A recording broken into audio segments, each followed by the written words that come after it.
प्रिय मित्रों नमस्कार। आज हम बाबा कबीर का एक पद ले रहे हैं जिसमें उन्होंने कहा कि अरे अपने भाव को भगवत चिंतन में जोड़ो, संतों की वचनों को सुनो, जिससे तुम्हारा कल्याण होने लगेगा। बड़ी सुंदर बात कहते हैं कि संतन के संग लागो रे तेरी अच्छी बनेगी। संतन के संग लागो रे तेरी अच्छी बनेगी, अच्छी बनेगी तेरी अच्छी बनेगी, अच्छी बनेगी तेरी अच्छी बनेगी। हो बे तेरे बड़े भागो रे तेरी अच्छी बनेगी। संतन शंकर पुण्य कमाई, रामचरित अनुराग रे तेरी अच्छी बनेगी। राम शरण अनुराग रे तेरी अच्छी बनेगी। होंगे तेरे बड़े भाग रे तेरी अच्छी बनेगी। ध्रुव की बन गई प्रहलाद की बन गई, ध्रुव जी की बन गई प्रहलाद जी की बन गई, ध्रुव जी की बन गई प्रहलाद जी की बन गई। हरि सुमरन में लागो रे तेरी अच्छी बनेगी। संतन के संग लागो रे तेरी अच्छी बनेगी। कागा से तोहे हंसो बनाए, कागा से तुहे हंसो बनाए, मिट जाए दिल के दाग रे तेरी अच्छी बनेगी। मिट जाए दिल के दाग रे तेरी अच्छी बनेगी। संतन के संग लाग रे तेरी अच्छी बनेगी। होंगे तेरे बड़े भाग रे तेरी अच्छी बनेगी।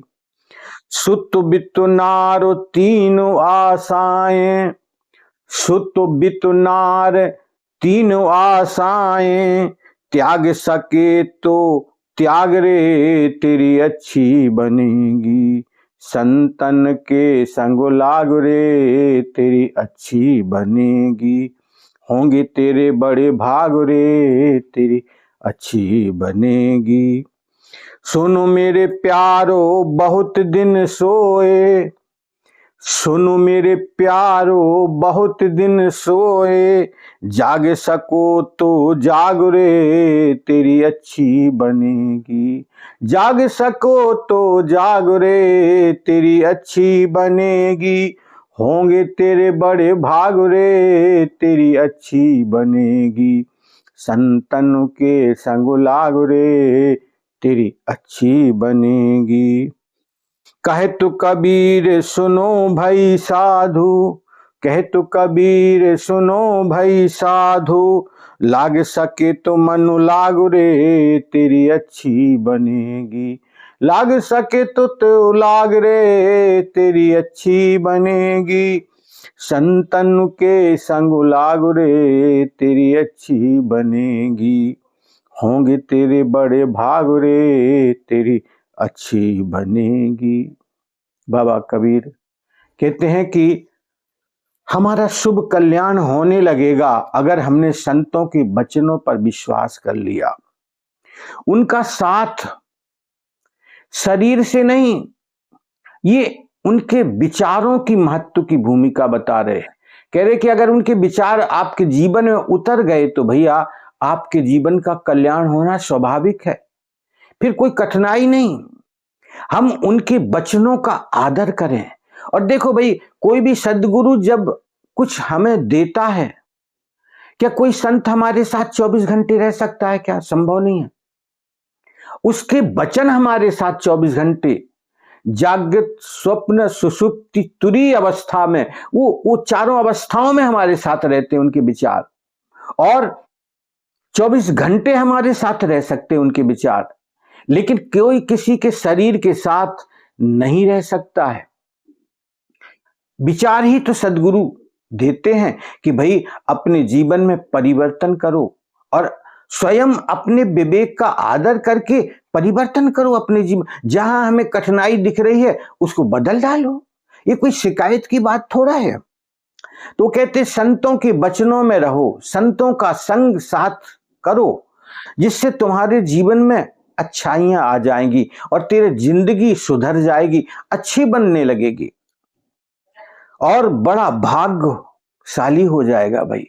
क्योंकि संत सदा उपकार की बात सोचते हैं। संत का मतलब है जो संतुलित हो गया है, जिसने अपने जीवन में उस भाव को संतुलित बना लिया, बाह्य जगत को और अंतर जगत को दोनों में समन्वय की भूमिका में उतर गया, उसके जीवन में सामंजस्य हो गया, उसने अपने जीवन को उस भूमिका में ले गया जहां कोई विरोध नहीं होता है, और ऐसा व्यक्ति ही संत कहा जाता है। तो अगर हमने ऐसे लोगों का संग किया तो फिर हमारे जीवन में परिवर्तन होना कोई कठिन बात थोड़ा है, स्वतः परिवर्तन हो जाएगा। और हमें खोज भी करना चाहिए कि कोई ऐसा जो संत मिले जिसका संग करके मेरे जीवन में परिवर्तन आए और मेरा विवेक जागृत हो जाए, जीवन में ऐसी भूमिका उतर आए ताकि मेरा ऊर्ध्वगामी भाव जागृत हो जाए, ऊंचाई की तरफ मेरा मन जाने लगे, अधोगति की तरफ ना जाए। ऐसे संत की हमें तलाश करने की आवश्यकता है। तो संतन संकर पुण्य कमाई, अगर हम साधु के साथ रहते हैं, संत के साथ रहते तो पुण्यमय जीवन होने लग जाता है। देखो, पुण्य कमाई का मतलब है शुभ कार्य में हमारा मन लगने लगेगा। और भगवान व्यास जी बड़ी सुंदर बात कहते हैं कि किसी ने उनसे प्रश्न किया कि महाराज आपने तो इतने ग्रंथों की रचना की, हम इतने पुराणों का ना तो अध्ययन कर सकते हैं ना उनका सार तत्व समझ सकते हैं, क्योंकि जीवन में हमारे पास इतना समय नहीं है कि हम 18 पुराणों का, 4 वेदों का, 6 शास्त्रों का सबका अध्ययन करके निचोड़ निकाल पाए। तो उन्होंने कहा देखो ज्यादा जरूरत नहीं इतना सब अध्ययन करने की, केवल 2 ही बातें समझ लो। तो उन्होंने एक सार सूत्र दिया है, अष्टादश पुराणेषु व्यासस्य वचनम द्वयम। भगवान व्यास जी कहते हैं कि मैंने 18 पुराणों की जो रचना की उसके जो सार सूत्र है वो समझिएगा। परोपकाराय पुण्याय पापाय परपीडनम, जो परोपकार है, दूसरे के हित की कामना जो आपके अंदर है, ये पुण्य का कार्य है, और दूसरे का बुरा करने का जो भाव है ये पाप का कारण है। अब इन दोनों बातों को स्वीकार करने में ज्यादा कठिनाई तो नहीं है और ज्यादा ग्रंथों की पढ़ने की जरूरत भी नहीं। जो आप पढ़ पाए तो उत्तम है, और नहीं पढ़ पाए तो इन बातों को सुन करके, इन बातों पर चल करके अपने जीवन का कल्याण कर लो। कोई जरूरी थोड़ी है कि आपने इतने बड़े ग्रंथों का अध्ययन करो और उनके एक एक मंत्र को रट लो।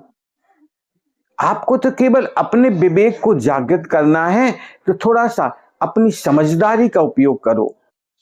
तो कहते हैं संतन संकर पुण्य कमाई, संतों के संग होकर के अपने पुण्य का अर्जन करो, शुभ कार्य बढ़ाओ अपने जीवन में। और रामचरित अनुराग रे, बाबा कहते हैं कि राम माने राम एक तत्व है और उस तत्व को हमें अनुभव में उतारना है। राम माने सतनाम है, राम माने वो ब्रह्म है, वो सत्ता है, उसी को अनहद नाद भी कहा जाता है। उस भाव को हमें समझने की जरूरत है, उसी को ओमकार कहा जाता है, वही राम तत्व है।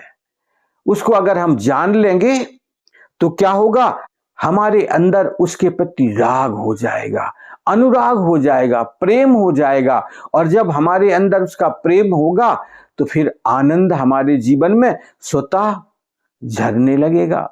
आनंद तो हर क्षण बरस रहा है भाई, केवल हम उसका अनुभव कर पाए, ये बड़ी बात है। तो कहते हैं कि अगर तुम्हारे जीवन में ऐसा भाव आया तो फिर तुम्हारा जीवन सार्थक हो गया, फिर तो तेरी अच्छी बनेगी। बाबा कहते हैं कि फिर तो तेरे जीवन में परिवर्तन स्वाभाविक हो जाएगा। अच्छे जीवन की स्थिति यही है कि हम प्रेम में जीने लगे। और बाबा आगे बोलते कि ध्रुव की बन गई प्रहलाद जी की बन गई। भैया ध्रुव ने अपने जीवन में अपना स्वतः कल्याण कर लिया, प्रहलाद ने भी कल्याण कर लिया अपने जीवन का, उस हरि के नाम का सुमरन करके, उस प्रभु के चिंतन में डूबकर। तो हरि सुमरन में लाग रे, तू भी भैया अपने मन को जोड़ दे परमात्मा के चिंतन में, जिससे तेरी भी जीवन की भूमिका उतर जाए, उस प्रेम में डूब जाए तेरा मन, तो तेरी भी जिंदगानी बन जाएगी। कागा से तो हंस बनावे, संतों का काम क्या है कि कागा यानी जो भी कौवा होता है वो काला होता है और हंस गोरा होता है, सफेद होता है। तो संत यहां उपमा देते हैं, कहते हैं कागा यानी काले से तू सफेद बन जाएगा। जब तू परमात्मा का चिंतन करेगा तो धीरे धीरे तेरा हृदय में जो कालिमा है वो उज्जवलता की तरफ जाने लगेगी, वो कालिमा मिट जाएगी और हरि प्रकट हो जाएगा। तो कागा से तो हंस बनावे, संतों की ऐसी भूमिका है भाई कि अगर हमारा हृदय कालिमा से भरा है, अंधकार से भरा है, तो वहां प्रकाश स्वरूप परमात्मा प्रकट हो जाएगा। ऐसी टेक्निक है संतों की, उस नाम की महिमा इतनी अद्भुत है कि हमारा ऐसा परिवर्तन होना स्वाभाविक है। मिट जाए दिल के दाग रे तेरी अच्छी बनेगी। तो तुम्हारे जो दाग लगे हैं मन में, जो चोट लगी है हृदय में, वो सब मिट जाएंगे, धीरे धीरे धीरे धीरे सने सने निकल जाएंगे और फिर जीवन आनंदमय होने लगेगा। सुत बित नार तीन आशाएं, बाबा कहते हैं कि संसार में हमारी कामनाएं तीन प्रकार से है। सुत यानी परिवार के लिए, संसार के लिए और वित्त के लिए, पत्नी के लिए, इन सब आशाओं से तुम मुक्त हो जाओगे। आशाएं नहीं बल्कि अपना कर्म करोगे, और कर्म करना है, आशा लेकर बैठना नहीं है। क्योंकि हम केवल विचार ही करते रहें, कर्म ना करें तो बात नहीं बनेगी। पुरुषार्थ तो करना है इस जीवन में, भोजन वस्त्र मकान के लिए हमें अपना हाथ किसी के सामने नहीं फैलाना है, बल्कि हम किसी को देने वाले बने, ऐसी भूमिका में हमें उतरना है। तो यहां पर संत कहते हैं सुत बित नार तीन आशाएं, ये जो तीनों आशाएं हैं हमारे जीवन की, इनसे हम ऊपर उठ जाएंगे और शुभ कार्य करते रहेंगे, जिससे कल्याण हो जाएगा हमारे जीवन में। त्याग सके तो त्याग रे, इन आशाओं को हमें छोड़ना है। आशा नहीं करनी है किसी से, बल्कि पुरुषार्थ करना है, और शुभ पुरुषार्थ करेंगे तो जीवन आनंद की तरफ जाने लगेगा। और हमारा जीवन वैसे भी तो आनंदमय है, केवल कुछ कारणवश हम उस बात को नहीं समझ पा रहे हैं। तो हमें थोड़ी समझदारी अपने जीवन में देखना है कि हम किस जगह थोड़ा सा अपकर्म करने वाले हैं, उसको हमें सुधारना है, उस व्यक्ति को हमें हटाना है। सुनो मेरे प्यारे बहुत दिन सोए, बाबा कहते हैं कि भैया अब जीवन का बहुत समय निकल गया है सोते सोते, यानी बेहोशी में निकल गए। अब तो जागरूक हो जाओ और जागरूक होकर अपने जीवन में उस तत्व की खोज करो जो सर्वव्यापक सत्ता, उस व्यापक सत्ता को जानकर आप आनंद की तरफ बढ़ने लगेंगे और आपके जीवन में स्वाभाविक आनंद आने लगेगा। जाग सको तो जागरे तेरी अच्छी बनेगी। तो हमें जागना ही तो है, जागरण, बेहोशी नहीं, होश में जीना है। साक्षी की भूमिका निरंतर हमारी होनी चाहिए, हम जागृत रहें, और इस जागरण के कारण आपका हृदय पावन हो जाएगा। और जब निरंतर हम जागेंगे तो स्वाभाविक तौर पे परमात्मा के रस, नाम में रस हमारा आने लगेगा, उसके नाम की महिमा में हमारा मन डूबने लगेगा।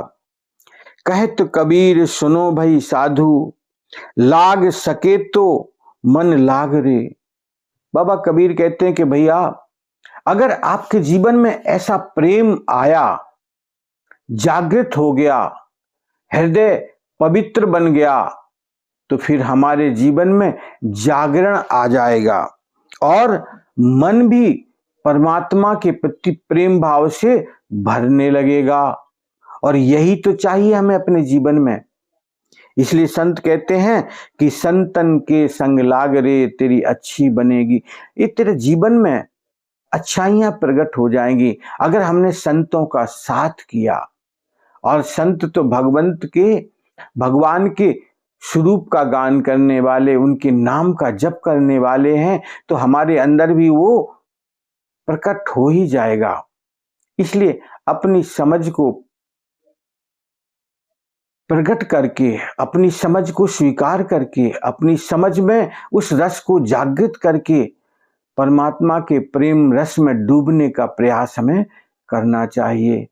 ओम हरि।